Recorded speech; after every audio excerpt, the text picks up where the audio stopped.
जय सच्चिदानंद।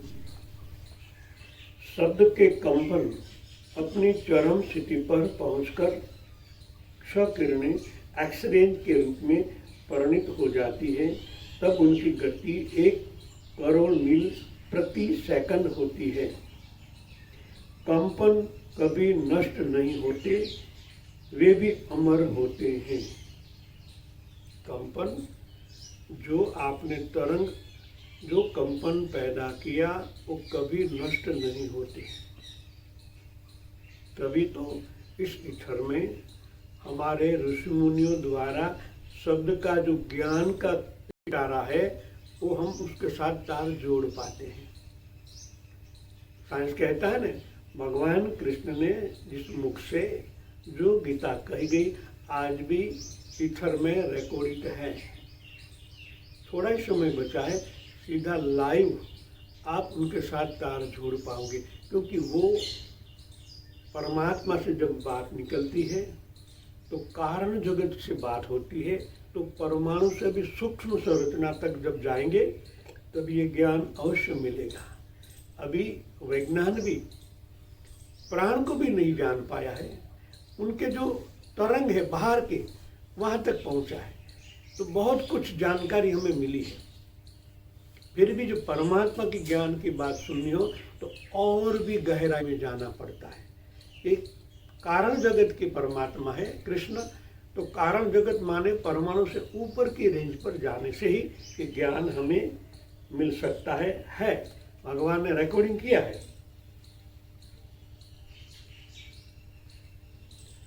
कंपन कभी नष्ट नहीं होते, वे भी अमर होते हैं। वे कुछ समय पर तो आकाश में उड़ते हैं, पर धीरे धीरे पृथ्वी की आकर्षण शक्ति से खींचकर नीचे उतरते आते हैं और धरती पर सतह पर परत की तरह जमते चले जाते हैं।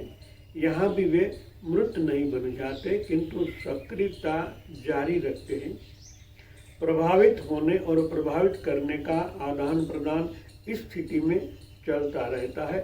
इस क्षमता का मंद अथवा तीव्र होने इस बात पर निर्भर रहता है कि विचारकर्ता का व्यक्तित्व कितना विद्युतीय और उसमें किस तरह की संकल्प शक्ति का प्रयोग हुआ है।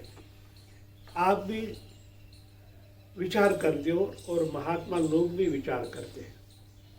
जो प्राण के साथ संलग्न हो गए उनका विचार शक्तिशाली होता है, वो कभी मंद नहीं पड़ता। क्योंकि हम तो एक विचार अभी पूरा नहीं हुआ दूसरा कर लेते, दूसरे बाद तीसरा। 1 मिनट में हम कितना ही विचार कर लेते, इसलिए वो मंद पड़ जाता है, उनके पास शक्ति नहीं होती। जो महात्मा सोच समझकर बोलते हैं, जब हृदय से बोला जाता है, हृदय में कौन है? वही कृष्ण ज्योति स्वरूप है। जब हृदय से बोला जाता है वो विचार इतना शक्तिशाली होता है, पूरे ब्रह्मांड में 1 सेकंड में करोड़ों बार का राउंड लगा लेता है। और कोई ऐसा साधक होता है भगवान के साथ जुड़ना चाहता है, उस तरंग को स्पर्श करने से ही उनके अंदर विद्युत पूरी बॉडी में फैल जाती है। इसलिए कहा ना, भगवान के विचार नष्ट नहीं हुए, सवाल है हमारा विचार उनके साथ जुड़ जाना। जुड़ेगा कब? जब आप उनको विज्ञान के हिसाब से देखेंगे।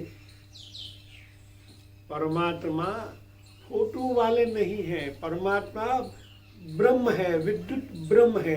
जब ये जानकारी आपके अंदर उतर जाएगी तभी आप उन विचार के साथ अपना विचार जोड़ पाएंगे, क्योंकि इनके बीच में फोटो है। तो कायम परमानेंट फोटो वाली बात कहता ही भाई, ये अज्ञान है, ये अज्ञान बीच में अवरोध बनता है। यहाँ भगवान है, यहाँ भी आप हो, मगर बीच में ये है, उनको हटा दो। भगवान जैसे थे 5000 साल पहले ऐसे नहीं है, उनको आप परमानेंट आपके अंदर उतार दो। वो फोटो वाले भगवान है ही नहीं, वो तो कल्पना के सिवा कुछ नहीं। परमात्मा आज भी है, विद्युत ब्रह्म, वो ब्रह्म है, तो ब्रह्म सर्वव्यापी है। तो जब वो कल्पना करोगे तभी आपका विचार वहाँ तक जा पाएगा। ये सनातन सत्य है। जब इनको समझ लोगे तो परमात्मा दूर है ही नहीं। भगवान ने वचन दिया हमें, मैं तेरे अंदर हूँ, तो फिर उनसे आगे क्या हो सकता है? भगवान का वचन है जिस पर हम भगवान को गुणगान गाते हैं, हमारा आराध्य देव है। तो उनको वचन को सुनने की जगह हम फोटो के पीछे लग गए। गीता को समझना है तो गीता के जो शब्द है, गीता के जो श्लोक है, उनको समझो, भगवान ने क्या कहा है। हम उनकी जगह हम उनको फोटो के पीछे लग गए। हम उनको ध्याएंगे तो हम मिल जाएगा, अभी वो होगा ही नहीं। उनको प्राप्त करने का माध्यम नाम से नाम ही है। उनके विचारों के साथ जब हम एक हो जाएंगे तो जहां भी होंगे भगवान, वहां तक पहुंचाने वाला यही विचार है, यही मन है। आदान प्रदान करने वाला यही तरंग है। इस तरंग से हम चलेंगे, उस ब्रह्म तक पहुंच ही जाएंगे। मगर ऐसी सोच प्रगाढ़ करनी होती है, तब जाके कुछ परिणाम लक्ष्य बनेगा।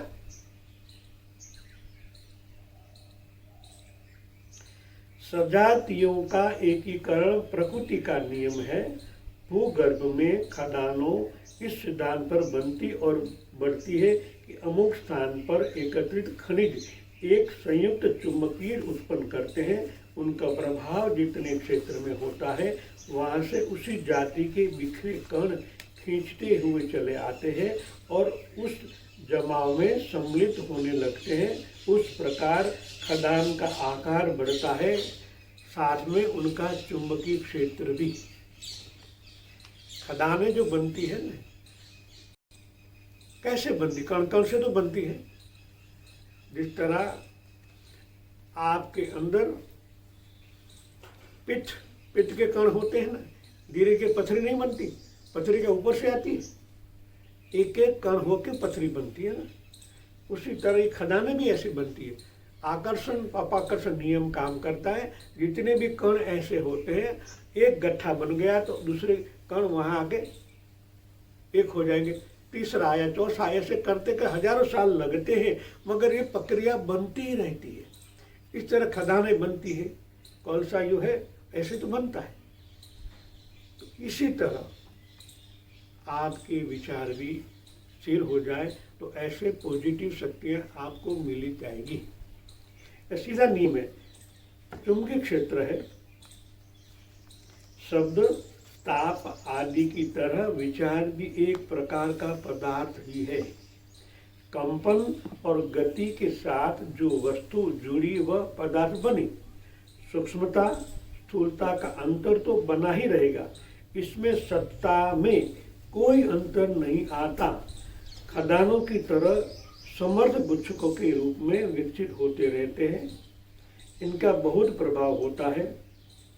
हर मंत्र का एक अधिदेवता माना गया है। उसकी अपनी आकृति और प्रकृति का वर्णन है।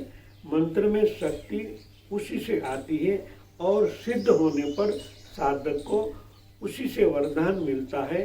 ध्यान साधना की सुविधा के लिए इन अधिदेवताओं का मनुष्य की आकृति दी गई है और शास्त्रों, आभूषणों एवं वाहनों से अलंकृत किया गया है।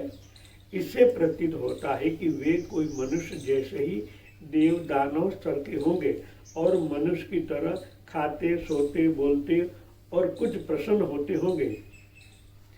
अलंकारिक दृष्टि से इन प्रतिपादन में समझने समझाने की सुविधा रह सकती है। तात्विक दृष्टि से कुछ विशिष्ट प्रकार के विचार गुच्छकों को अधिदेवता कहा जाता है। समझे इन बात को। तात्विक दृष्टि से कुछ विशिष्ट प्रकार के विचार गुच्छकों को अधिदेवता कहा जाता है। विशिष्ट अर्थात जिनके पीछे मनुष्य लोगों का अनुमोदन, सधन निष्ठा, समन्वय, उनका कार्यान्वित होना जैसे आधारों का समन्वय। उदाहरण के लिए गायत्री महामंत्र अति प्राचीन है।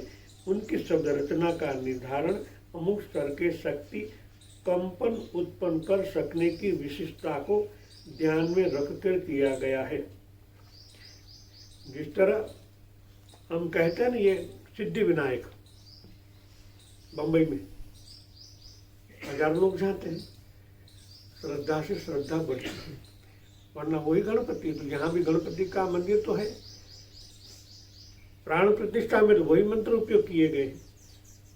मगर कोई ऐसे शुरुआत में ऐसे साधक पहुंचे होंगे जो शक्तिशाली होते हैं, उनके विचार उस गणपति सिद्धि विनायक के साथ एक हो जाते हैं, तो वह आकर्षण अपाकर्षण का नियम काम करता है, शक्ति वहां बढ़ जाती है। श्रद्धा, एक आया, दूसरा आया, तीसरा आया, हजारों जब एक ही जगह एक ही एकाग्र होंगे,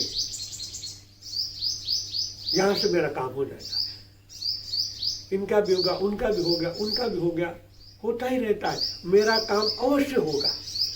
ये श्रद्धा बढ़ गई, एक विचार शक्तिशाली हो गया और वही गणपति के साथ कनेक्ट हो गया, वही कंपन, वही प्राण लेकर आते आते आपका भी काम हो जाता है।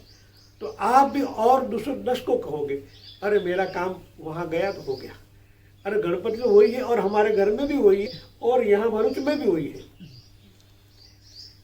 इसी विचार संक्रमण से लोही चुंबक आकर्षण अपाकर्षण का नियम वहां भी काम करता है। तो आप ऐसे केंद्र बन जाए, आपके अंदर भी परमात्मा है, आप जो संकल्प करें 100% हो जाए। मगर आप अपने पर ही श्रद्धा नहीं है, बाहर की ओर श्रद्धा है, खुद पर नहीं है। मेरे से क्या होगा, मैं तो पामर हूं, मेरे से कुछ नहीं होगा, होता होगा फिर भी नहीं होगा, क्योंकि आपने श्रद्धा को तोड़ दी, खुद की श्रद्धा डिगमिगा गई, बाहर पर आधारित हो गए। वो तो प्राण है, आप चेतन हो, आपकी प्रतिष्ठा किसने की?